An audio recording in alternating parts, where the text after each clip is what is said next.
I watched the Teddy Atlas question and answer session yesterday, which he conducted with various journalists in the aftermath of Tim Bradley's victory over Brandon Rios.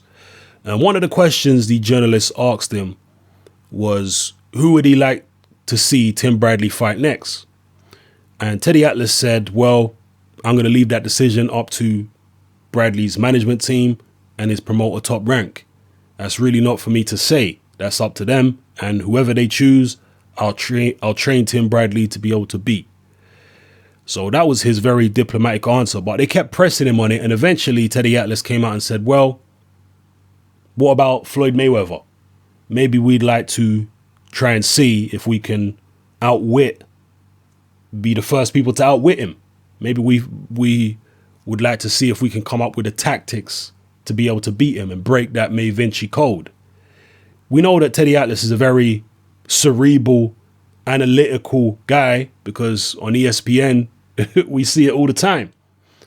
So is it just a case of Teddy Atlas wanting to be the one? Is it his ambition as a trainer? And maybe he feels like he's got a student who's got the athletic ability, the experience, and the discipline, because, you know, Bradley's willing to listen to Atlas and he's willing to learn from him. Maybe he feels like he's got the perfect student, or as good a student as he's going to get to be able to go in there against Mayweather and push him to the limit, possibly beat him. Maybe that's all it is. Maybe it's just Teddy Atlas's ambition. Or if you were cynical, maybe you would say, is Teddy Atlas looking for a big payday? Because there are surely easier fights out there, more winnable fights out there for Tim Bradley.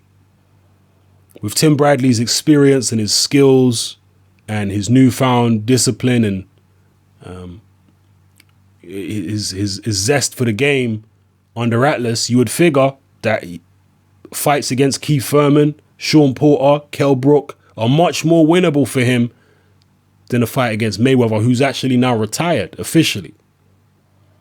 So why isn't Atlas trying to go in that direction? Why is he talking about straight away about Mayweather, a fight which Bradley's certainly more likely to lose than the fights I just mentioned?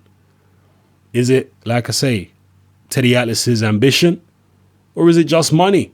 If you wanted to be cynical about it, is it just money? Because most trainers are on a percentage of the fighter's purse. So let's say Teddy Atlas is getting 10% of Tim Bradley's purses.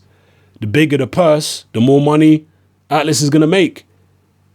And a Bradley-Mayweather fight, particularly if Bradley continues winning, is going to be a massive amount of money for Tim Bradley, a huge payday for him, and therefore a huge payday for Teddy Atlas. So is this just money? Is this Teddy Atlas's ambition? I mean, at the end of the day, he wasn't very forthcoming with names. He was being pressed by the journalists, so maybe it's unfair to suggest that it's either. Maybe it was just him saying whatever because the journalists were pressing him. So he just, what about Mayweather, this, that, and the other? Maybe he was just making conversation. Or maybe there's something deeper there.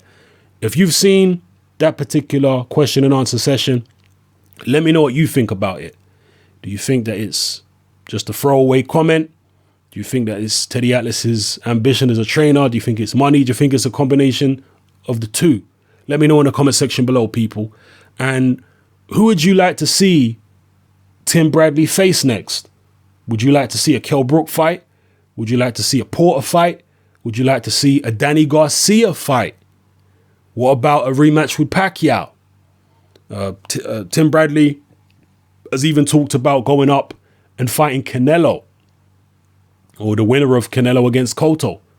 Let me know about all those possibilities and what you think about them in the comment section below. It's your boy Hatman, I'm out.